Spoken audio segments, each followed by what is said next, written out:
La cherté de la vie fait partie ces derniers mois du quotidien du Guinéen. Pourtant, la prise du pouvoir le 5 septembre dernier par le groupement des forces spéciales avait fait naître un espoir chez bon nombre de citoyens qui ont espéré une rupture avec cet état de fait.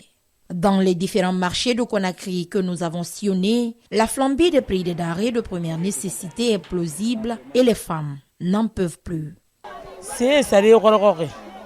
Tout coûte cher sur le marché. Nous, femmes, sommes aujourd'hui au centre des préoccupations de nos familles. Ni nos enfants, encore moins nos maris ne travaillent. Tout est devenu dur. Avant, avec 2000 francs, tu pouvais faire le marché et aller bien cuisiner. Mais aujourd'hui, même avec 200 000, c'est compliqué. Le riz est cher et le poisson, on n'en parle pas. Aux autorités donc de revoir tout cela.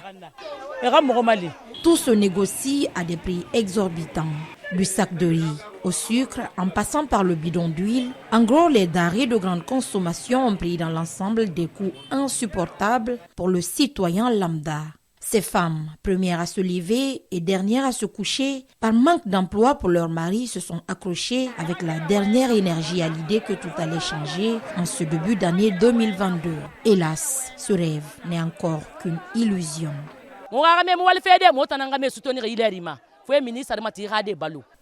C'est nous qui soutenons nos maris et subvenons aux besoins de nos enfants. On vient au marché faire le commerce pour nourrir toute la famille. Le sac de riz est devenu excessivement cher. Nous n'avons plus rien à mettre sous les dents. Le président nous a promis qu'en ce début d'année, les prix des denrées devaient être revus à la baisse. Mais franchement, on n'a constaté aucun changement positif. Au président Doumbouya de prendre nos préoccupations en compte. Le comble dans cette situation, même les aliments non importés, c'est-à-dire produits sur le plan local, coûtent les yeux de la tête. La bassine de tomates fraîches, le sac d'oignons, de piments ou encore d'aubergines ne sont pas épargnés. Tout apparemment coûte cher et même très cher sur le marché guinéen, révèle le constat. Moi, je suis vendeuse de tomates fraîches. Avant, on achetait la bassine de tomates à 150 000 francs guinéens. Mais aujourd'hui, elle se négocie à 1 million de francs et le bénéfice est minime. C'est pourquoi j'ai décidé d'arrêter.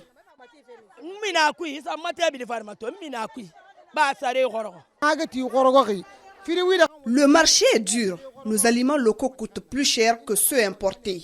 Que les autorités nous viennent vraiment en aide. Sinon, on n'en peut plus. Concernant cette hausse du prix des aliments localement produits, le difficile acheminement des zones de production vers Conakry est notamment pointé du doigt. La dégradation des routes constitue donc un obstacle et favorise dans ce sens cette augmentation.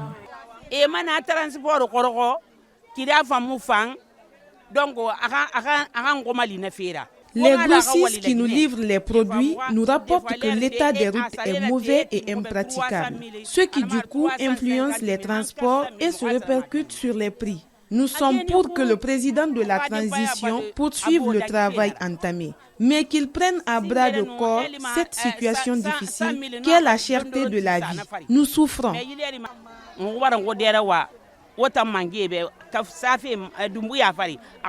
Ces femmes, mères de famille, piliers des foyers, comptent donc sur les autorités de la transition afin de soulager leur peine pour le bonheur de la société guinéenne et de leurs familles respectives.